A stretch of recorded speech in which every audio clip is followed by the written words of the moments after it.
নিৰ্বাচনৰ প্ৰতিশ্ৰুতি অকল মানে এনেকুৱাই নাছিলে যে 100 টকাত নিমখ দিম, চেনি দিম,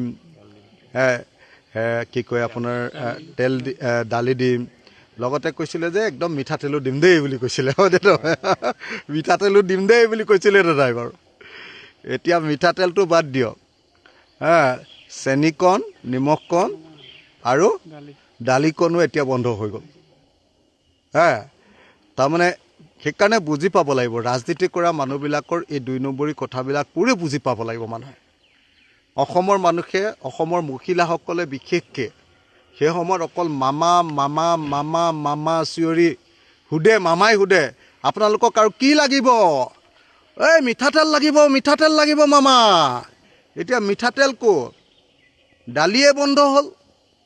মিঠাতেল ক'ত? নিমখে বন্ধ হ'ল। মিঠাতেল ক'ত? চেনিয়ে বন্ধ হ'ল।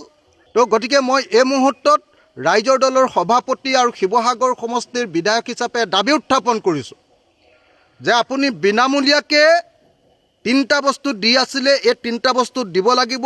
এইটো আপোনাৰ নিৰ্বাচনী প্ৰতিশ্ৰুতি আছিলে, নিৰ্বাচনৰ আগত দিয়া আপোনাৰ টোপ আছিলে। গতিকে আপুনি দালি দিব লাগিব, নিমখ দিব লাগিব, চেনি দিব লাগিব, আৰু লগতে আপুনি জিকিলে মিঠাতেল দিম বুলি কৈছিলে। গতিকে মিঠাতেল বিনামূলীয়াকৈ 1 লিটাৰকৈ দিয়াৰ ব্যৱস্থা গ্ৰহণ কৰিব লাগিব। মুখ্যমন্ত্ৰী ডাঙৰীয়া, অতি সোনকালে আপুনি এই ব্যৱস্থা গ্ৰহণ কৰক। আপুনি যেনে তেনে হ'লেও মহিলাসকলক দিয়া প্ৰতিশ্ৰুতি পালন কৰক, আৰু যদি পালন নকৰে অচিৰেই অহা জুলাই মাহত যি বিধানসভাৰ অধিৱেশন আছে তেতিয়া আপোনাক নেফানেফ কৰি পেলোৱা হ'ব।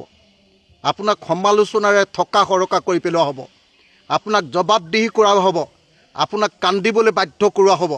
আপোনাক মনত পেলাই দিয়া হ'ব আপুনি অসমীয়া মহিলাক আৰু অসমৰ জনতাক কেনেকৈ বিট্ৰে কৰিছে, বিশ্বাসঘাতকতা কৰিছে, প্ৰত্যেকটো কথা মনত পেলাই দিয়া হ'ব।